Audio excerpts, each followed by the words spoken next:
destroying my house. I come in here, she's beating on my wife on the floor, busted her nose, busted her face. My wife ain't do nothing to her. On the 10th of September 2023, officers responded to a frantic domestic disturbance call in Atlanta, Georgia. What began as a financial dispute between a mother and her 22-year-old daughter had rapidly spiraled into physical violence. We need y'all up here. This just spit on me. She just spit on me in front of y'all. We told her she's gonna have to leave because she said, we told her, well, you're gonna have to start helping out on the rent. She said, I ain't giving y'all nothing, I ain't doing nothing.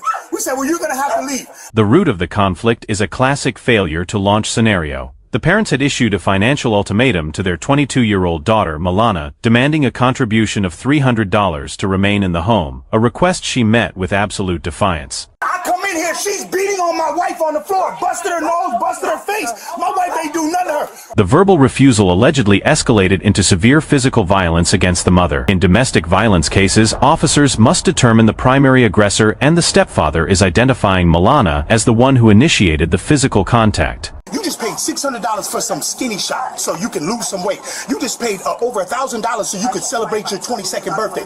We need you to start putting in $300 a month. I ain't giving y'all nothing and I ain't leaving. And she walked off. My wife went in there to talk to her. She said, get out of here. This statement provides crucial context regarding intent and capability. It paints Milana not as destitute but as financially irresponsible, prioritizing cosmetic procedures and parties over basic survival needs, which fuels her parents' resentment. While the stepfather painted a picture of an ungrateful tenant, Milana argues that her reaction was a response to petty behavior. She claims her mother started the war by throwing her groceries and school computer into water, leading her to retaliate in kind. Who said that there's a weapon involved? Was there a weapon involved? On my kids, no. I do have a. It's in my room in a bag, sitting on top of the dressers. So at no point in time did you ever take the... My kids on my life, may God strike me down right now on my life. I swear to God, I have not touched my...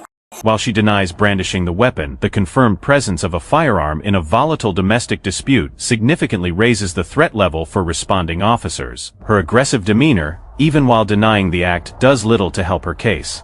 She threw detergent in his eyes, so just rinse his eyes out. Threw detergent in his eyes? Yes. I rinsed it out, though. Milana attempts to shift liability by claiming her mother harmed the child. However, based on her earlier admission of throwing liquids blindly, it appears the chemical exposure to the toddler was likely a result of her own reckless behavior during the rampage. I did not do nothing. They is upset because we're on Section 8. There is no rent.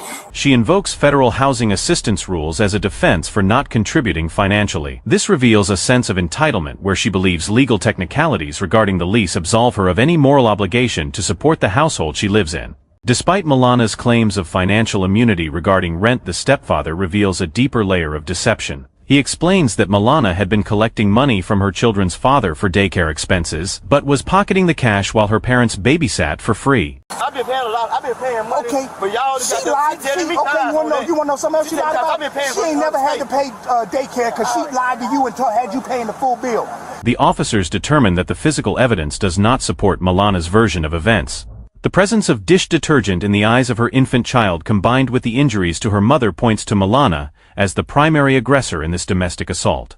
Sir, partner, you got nothing to do with this. Yeah, I got you. Go in the car. Go in the car. The police reject the notion that this was mutual combat by escalating a verbal argument into a physical attack involving weapons and chemicals near children. Milana crossed the line from a family dispute to a criminal act. Milana Gray faces charges of simple battery and cruelty to children in the 3rd degree. Her attempt to live rent-free at the expense of her family's peace has ended in a jail cell, illustrating that entitlement often carries a heavy price.